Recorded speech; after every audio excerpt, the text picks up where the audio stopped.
Ang susunod na programa ay rated PG.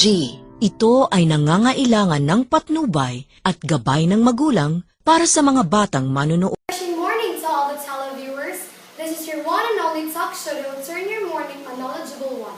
I am your host, Joy Mante, and this is your one and only EcoTalk.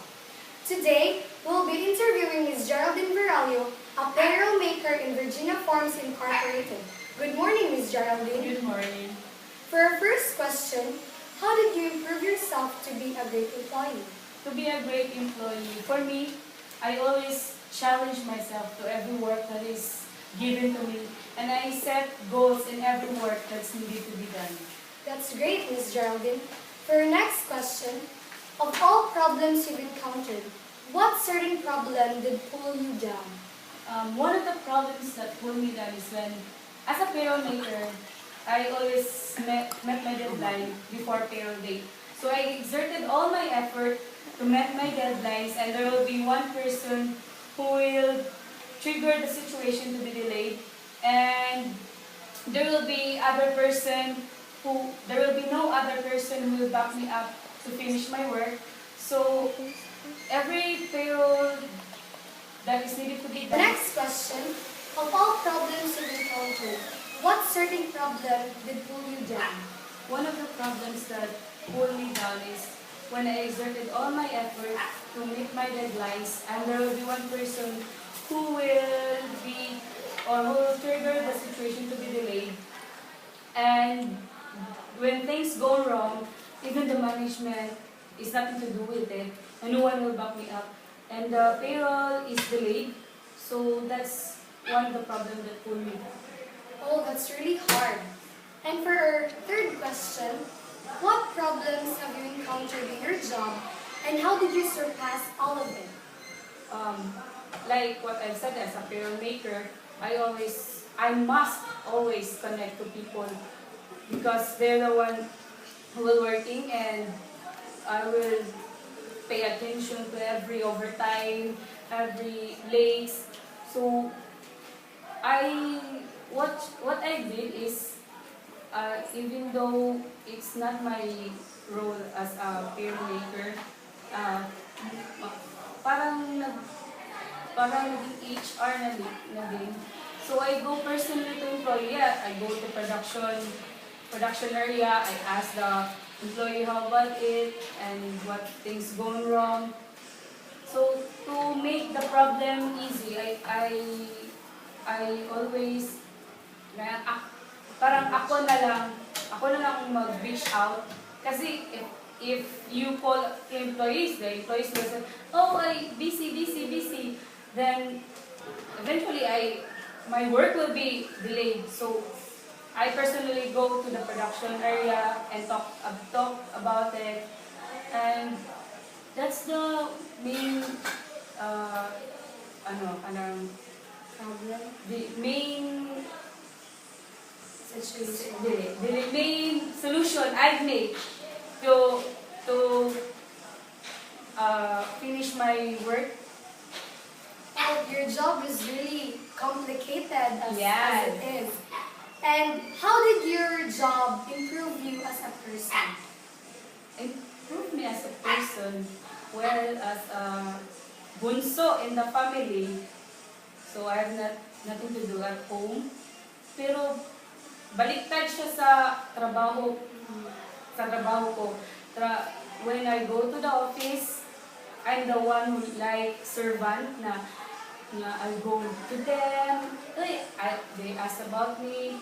So the main reason main that made me a main improvement that I made is more responsible sa trabaho. Then as a payroll maker, all employees depend on me.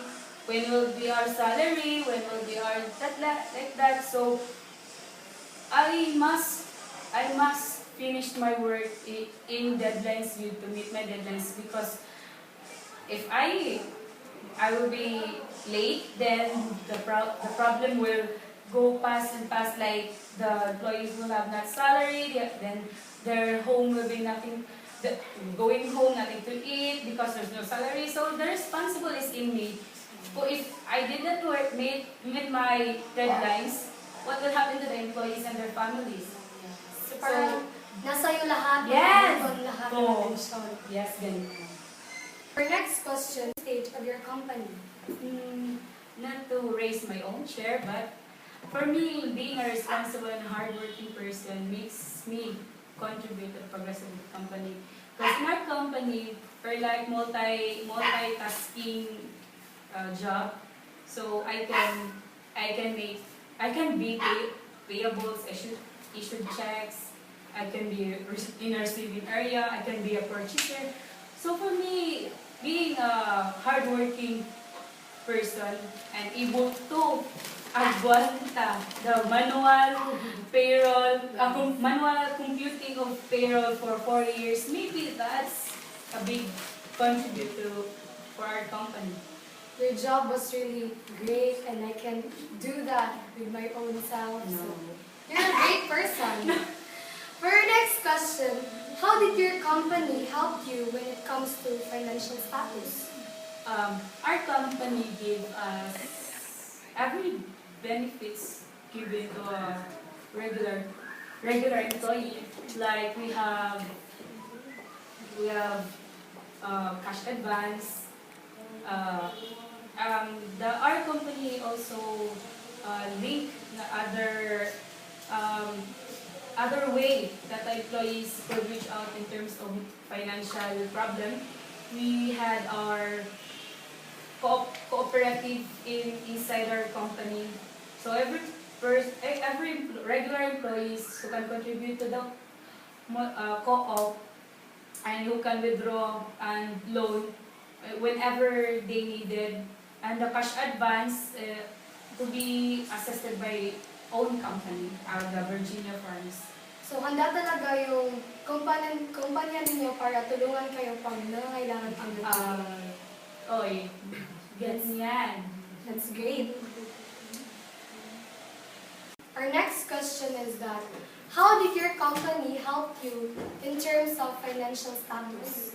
Our company helped our employees by assisting them with giving them allowance and giving them longevity when it comes to 5 years of service as a loyalty award, something like that. Then give us 30-month pay, mid-year bonus. Then our company has its own co-op inside, wherein we can loan and we can withdraw and we can invest our money at the same time. Oh, can I go to your Company? your company because it's really rich. For our next question, as an employee, how did your job help you to interact with other people? My job as a payroll maker, it is really needed to interact with others, especially to employees who are in need to know about the overtime. They will come to me and they will ask me, hey, what's the computation of the overtime? Can I make a loan? They will ask questions about the loan. So in that way, I can interact with them, talk with them, and they help me understand the situation. At the same time, you must listen to them and understand their situation to make the interaction worth the talk. Like, you don't have money, I have to reloan. So you must help people naman, because not just like their employees, they're like that. You're not going to entertain them. They are like what our president says, they are the blood of the business. Because without the production, without the employees, the company will be nothing. So I interact with them and entertain their questions at the same time. Be good to them. So kailangan talagang mahaba yung pasensya mo. Patience is a great virtue. I believe in that. Yes. Our next question is that, as an employee, how did you help other people? Oh, like what I've said earlier, payroll maker, they ask help for like how to fill it up in our pag-ibig loan. Oh, like this, I'll give uh, the loan papers. This will be your requirement, and I will sign it. Then I'll give them information what to do whenever they needed to loan to Pag-ibig, to SSS, so how they must perform their work at I'm tired. So I also help them like improve their feelings na they're down. So in our company, I someone called me bubbly, because I mean, I make them laugh because in office boring man ang hindi walang joke-joke na. So I help them kanang ang feelings or ang vibes na away ang mga stress, mga tuan. So I also help people in how to fill up the papers, how to like this, how to make an overtime. I explain to them what's the reason of that. So, kung saan ang makakaya ko, I will help them. Your job is challenging. How can your job contribute to our economy today? For economy today, as a payroll maker, I must be able to correct the computation of overtime, correct given amount of benefit to the employee, so that employee will what you call that, earn or have a big net pay, so that they will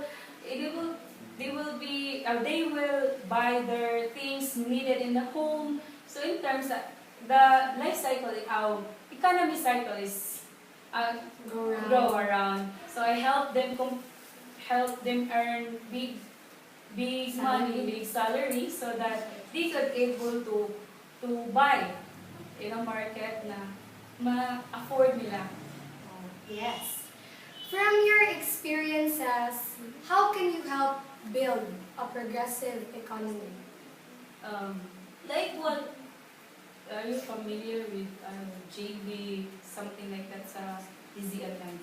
They teach us the higher salary, the higher will be the economy. Because if there will be a higher salary, even common people will buy everything they needed in the market. So in that, our economy will progress. For our last question, from your experiences, how can you help build a progressive economy? As a payroll maker, I think I help for the progression of the economy is I compute the salary of the employee to have their higher net pay, give them benefits, and so that they will receive a higher net pay, so that they will be able to buy their needs and wants. So that will help build the progress of our economy. So giving them higher pay makes the contribution worth to our economy, because in the economy we are in cycle. So whenever I give you higher pay, the person will receive it higher, so they will buy things that they needed at the market. So our market will boom, and then the market will give up to the other production. So it is a cycle. So thank you for your wonderful answers to our questions, and thank you for accepting our invitation, Ms. Geraldine. Thank you so much. Thank you. So that ends our discussion today, and see you all tomorrow for our next discussion. This is your host, Nerjoy Mante, and this is your one and only knowledgeable talk show in Philippine TV, EcoTalk.